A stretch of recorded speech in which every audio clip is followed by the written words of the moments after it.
Well, the key state for President Trump right now appears to be Pennsylvania because he likely cannot win without it. Dr. Lee Hanna, a political science professor at Wright State University, is joining us live as we await these vote counts. And we learned today it could take until this weekend to get the final tallies in Nevada. We are expecting news out of Pennsylvania within the hour.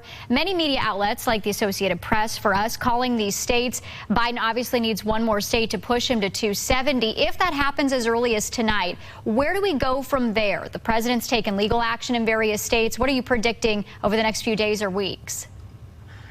Yes, I think it will still take a few more days, if not several more days, to feel some sense of certainty. In short, if all of these really narrow states come up for Biden, then the president is waging a legal battle in half a dozen states, and each of those with maybe long odds, just with what we know about recounts and election law and everything else. And so there you might get to a point of a concession. But if Georgia and Nevada turn more towards the president, and if Pennsylvania remains in his column, then we may have a protracted battle for several days and weeks still ahead. And that's one reason why the electors don't meet until December 14th, is to account for how long it takes to process and certify an election.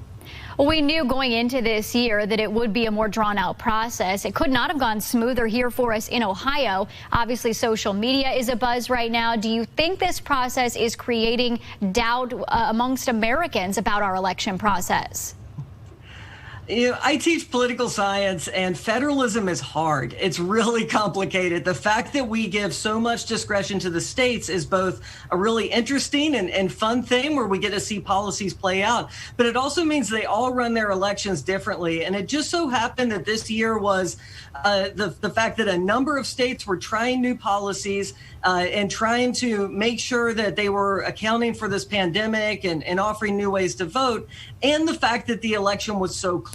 So, for example, if Ohio came down to a really, really tight margin, then maybe we would be scrutinizing more of these ballots or precincts or whatever it may be. It just so happened that it was a runaway in this state, but that has certainly made it challenging because so many states are so close, and it just exacerbates how complicated the system is. Normally we know the winner, and a few states have issues, but we just kind of move on and think about whoever won the election, and that's just not the case this year.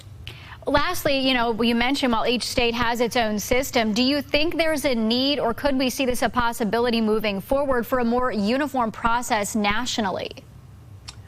I think every state will look at their own system. I think that most secretaries of state are pretty protective of doing it their own way. The one nice thing about each state running their own election is if there were some type of major, hack or disinformation campaign or anything like that, you can't hit the whole country with one fell swoop. So that is kind of the benefit of having 50 individual elections. But certainly certain states are going to learn from this and update their process moving forward. And if the Federal Election Commission wants to take a stronger role in guiding this, that would probably be welcome, because in some states the system is a bit antiquated. All right, we will be watching here over the next few days. Dr. Lee Hanna from Wright State University, thanks for being with us. Thanks, Brooke.